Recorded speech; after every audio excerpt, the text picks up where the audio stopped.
Telangana governor కోట ఎమ్మెల్సీల నియామకంపై కొన్నేళ్లుగా వివాదం నడుస్తోంది. బీఆర్ఎస్ ప్రభుత్వ హయాంలో గవర్నర్ కోట ఎమ్మెల్సీలుగా దాసోజు శ్రవణ్, సత్యనారాయణలను నామినేట్ చేశారు. అయితే ఆ లిస్టును గవర్నర్ తిరస్కరించడంతో దాసోజు శ్రవణ్, సత్యనారాయణ హైకోర్టుకు వెళ్లారు.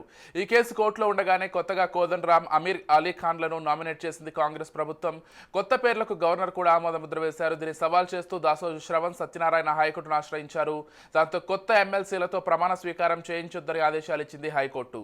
దాసోజు శ్రవణ్, కూరా సత్యనారాయణ ఎన్నికను పునఃపరిశీలించాలని సూచించింది తెలంగాణ హైకోర్టు. అదే టైంలో కోదండరాం, అమీర్ అలీ ఖాన్ నియమిస్తూ ప్రభుత్వం ఇచ్చిన గెజిట్ను కొట్టేసింది.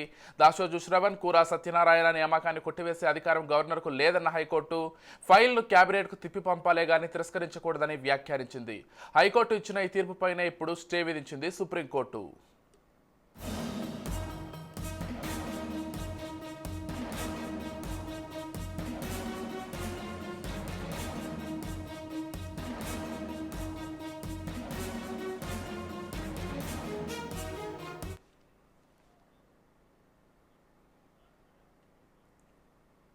రైట్, ఇక ఇదే అంశానికి సంబంధించి పూర్తి డీటెయిల్స్ అందించడానికి మా ప్రతినిధి తిరుపతి సిద్ధంగా ఉన్నారు.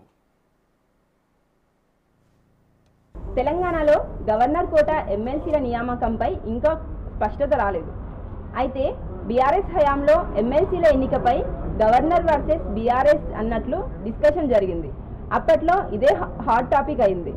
ఈ వివాదం ఓ కొలికి రాకముందే అసెంబ్లీ ఎలక్షన్స్ జరగడం, కాంగ్రెస్ ప్రభుత్వం అధికారాన్ని చేపట్టడం ఫటాఫట్ జరిగిపోయాయి.